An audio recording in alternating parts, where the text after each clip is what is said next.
Guys, like, comment, subscribe, share the video, especially if you love college football or the NFL as much as I do. As you all know, I like Florida State. I want to talk about, look, we have had Jared Verse, Braden Fisk, Renardo Green, Jarius Jones, Tatum Bethune, all these other great players that got drafted. But I really want to talk about Jordan Travis because he had that terrible leg injury and he still gets drafted in the fifth round. That's pretty good for a guy who got hurt really bad.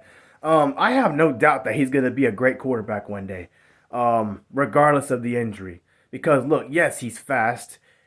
And, yes, my only concern for him outside of that leg injury is he would still get nicked up a lot and get hit a lot.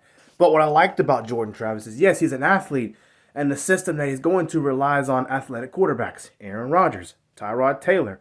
And he's going to be their third stringer most likely. He could still stand in the pocket and deliver some great throws. He can do that. 2022 and 2023 most notably, because before that he was never the guy. He had to compete against McKenzie Milton. Before that he had to compete with James Blackman. Before that, after that he was the guy. He was the man. And yes, that's true. He made a lot of plays with his legs, but he displayed the ability to be patient in the pocket and stand there and make throws. If you look at the LSU games, the Miami games, and other games this past year in college football, there were times where he could take off and run, but he would still stand there and just look for someone and then eventually find it. Now, he had Johnny Wilson, among other players, drop passes for him. That's not his fault. But he was very clutch. And he's a lot like J.J. McCarthy in regards to the game is on the line. It's late fourth quarter. The 2021 Miami game, he showed a lot of maturity, a lot of heart on that drive. He was able to complete passes, that 4th down and 14 pass, and to Parchment, and keep the drive going to eventually win the game. He's a really reliable football player. So he's shown all that. Once the NFL slows down for him, once he fully recovers and he adapts to the game of the NFL, I see no reason why this guy doesn't win a Super Bowl one day. I think he will do it one day, And here's the thing. Tyrod Taylor and Aaron Rodgers, yes, they're ahead of him. They might be a little petty, and I doubt he'll beat these guys out for the job or anything like that. But even if he ends up having to play one day, Aaron Rodgers has already done it all. He has nothing to prove. I'm pretty sure he'd be more than happy to help someone like that play because he knows 5-6 years from now, Aaron Rodgers knows he'll probably be retired by then.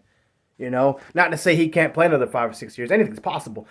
But in terms of mileage and what the body goes through, that's part of it, especially being a quarterback getting hit in the NFL all the time like he did, throughout the years. He's always had a good offensive line. But someone else is going to be their time. So I see no reason as to why they won't help him. Even Tyrod Taylor, he's a great player also.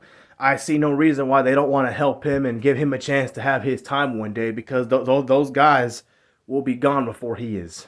So this is probably the best pick, in my opinion, throughout the whole draft just because of his story, his injuries.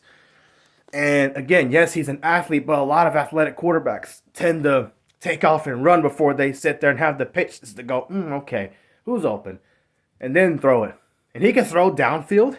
He has good medium range passes. He can do everything, and he doesn't turn the ball over often. I think he only had 2 picks throughout 11 games this past year. And before that, I don't know how many it was, but he didn't have many picks that time either. So I love watching him play. And even, here's the thing, Florida State's offensive line has improved throughout the years, but these past 2 years, they still were not, and he never had an elite offensive line, a great offensive line. They were good, but not elite.